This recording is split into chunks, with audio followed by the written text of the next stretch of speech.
Olá, bem-vindos a mais essa nossa conversa. Hoje a gente tem uns textos bem ricos aqui, principalmente de Êxodo, capítulos 33 e 34, mas também tem outras passagens e alguns comentários para complementar, inclusive de Ellen G. White. O nosso tema é fascinante, a glória do Senhor. Mas o que isso significa, né? Especialmente ali naquela conversa entre Moisés e Deus. A ideia é a gente tentar explorar um pouco as camadas desse conceito. Começa com um pedido bem ousado de Moisés, e a resposta de Deus é surpreendente. Vamos tentar entender o que isso revela sobre Deus e a nossa relação com Ele. Vamos lá. Com certeza. E olha, acho que para começar é fundamental a gente situar essa conversa, né? Ela não acontece do nada. Vem logo depois de um momento assim super crítico. A história do bezerro de ouro, uma falha grave do povo. Então Moisés está ali intercedendo, sabe?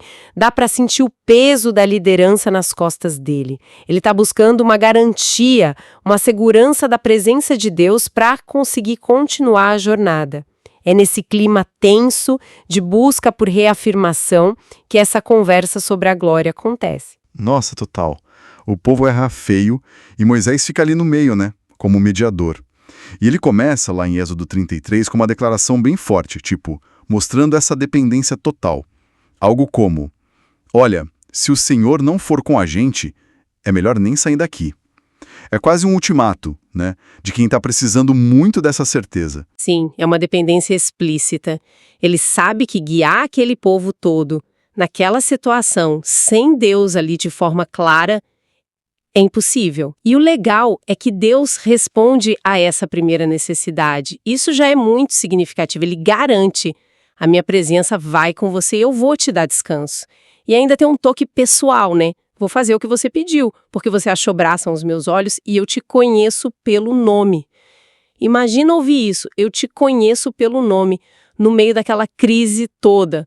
Deve ter sido um alívio imenso para Moisés. Ah, com certeza. Com uma garantia dessas tão pessoal, a gente podia pensar que ele ficaria satisfeito, né? Mas não, ele vai além e faz um pedido que soa ainda mais ousado. Rogo-te que me mostres a tua glória. Poxa, pensando em tudo que ele já tinha visto, sarça ardente, as pragas no Egito, Mar Vermelho abrindo, o Sinai pegando fogo, o que mais ele queria ver? Esse desejo pela glória parece que aponta para algo mais profundo, talvez. Exatamente. E a resposta de Deus é a chave para a gente decifrar o que essa glória realmente significa ali. Deus não dá um sim ou não simples. Ele diz: eu farei passar toda a minha bondade diante de você e proclamarei o meu nome, o nome do Senhor. Mas, ao mesmo tempo, ele coloca um limite bem claro. Você não poderá ver a minha face, porque ninguém pode me ver e continuar vivo. Ou seja, a visão direta, plena da essência divina seria demais para um ser humano. Entendi.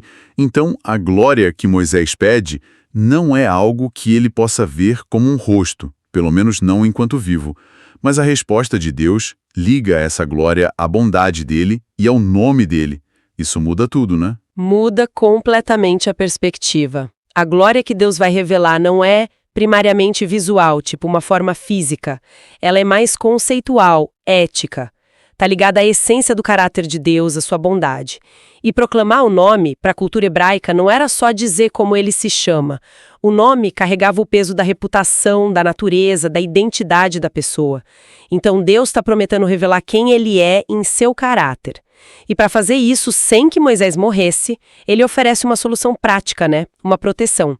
Colocar ele na fenda de uma rocha, cobrir com a mão enquanto passa e deixar ele ver só pelas costas.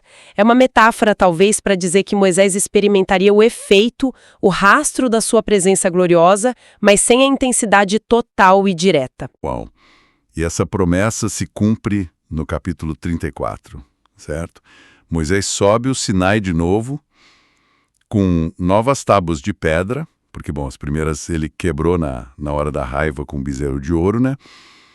É tipo uma segunda chance tanto para a lei quanto para esse encontro com a glória. Sim, uma segunda chance. E a cena é muito forte. Deus desce na nuvem, como tinha prometido, e ali ele mesmo proclama o seu nome. Mas não é só Senhor ou Jeová.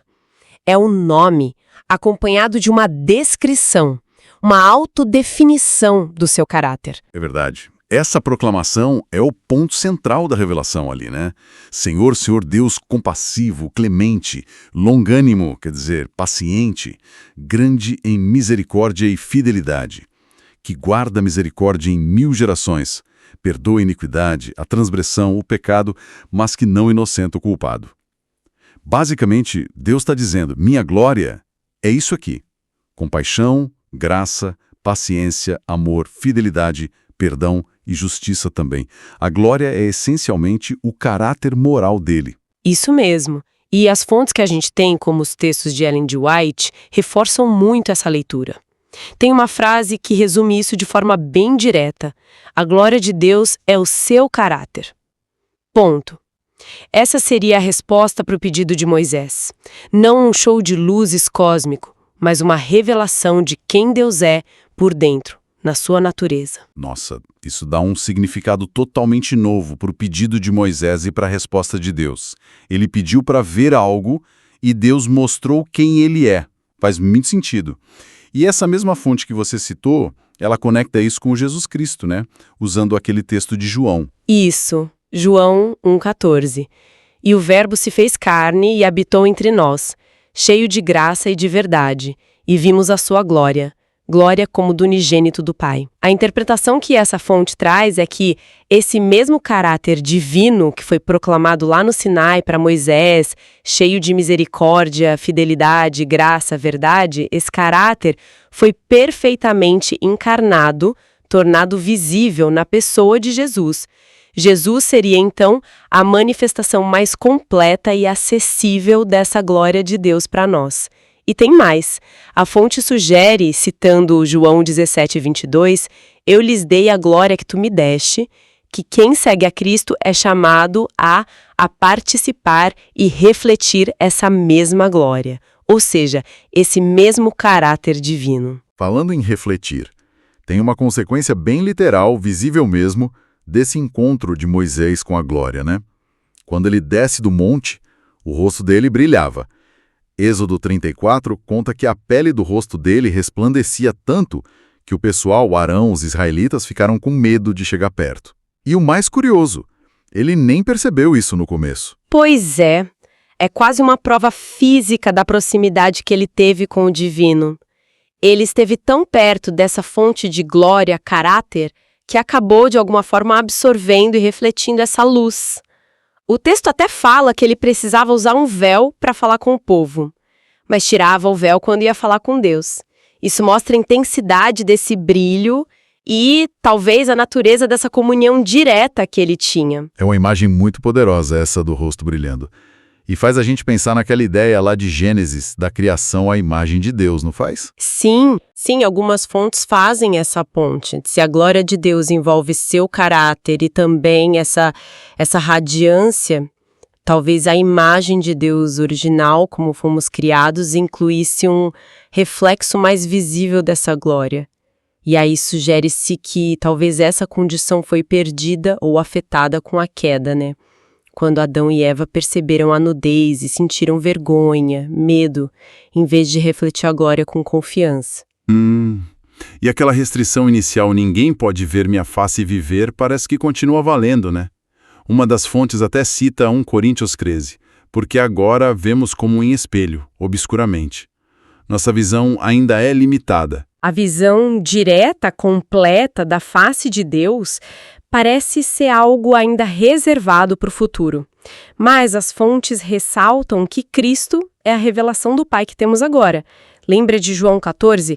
Quando Filipe pede para Jesus mostrar o Pai, a resposta é: quem me vê a mim, vê o Pai. Através de Jesus, a gente tem o acesso mais claro possível ao caráter de Deus, à sua glória. E as Escrituras apontam para essa esperança de uma visão plena no futuro. O mesmo texto de 1 Coríntios promete: então veremos face a face. E lá em Apocalipse 22, diz que os salvos contemplarão a sua face.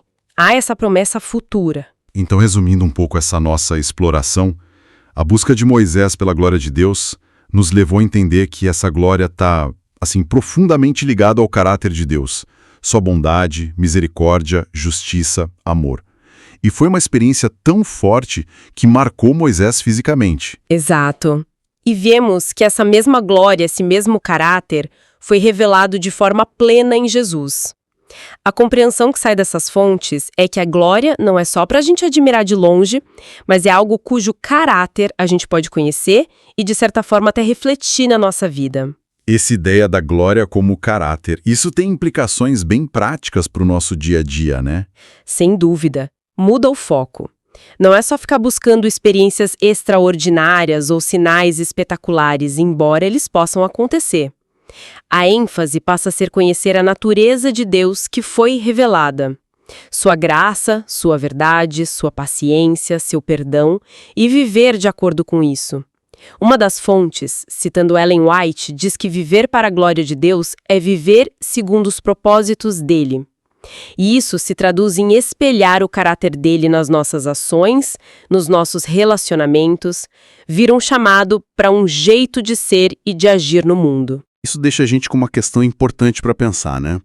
Se a maior revelação da glória de Deus para Moisés foi, na verdade, a proclamação do seu caráter misericordioso, justo, paciente, fiel, e se Jesus é a encarnação dessa glória, como será que focar nesse caráter divino, em vez de talvez priorizar só a busca por manifestações externas ou sensações fortes? De que forma isso poderia reorientar a nossa própria caminhada, a nossa forma de se relacionar com os outros? Como seria viver assim, intencionalmente, esse reflexo da glória de Deus, da bondade, da compaixão, da verdade dele no nosso cotidiano?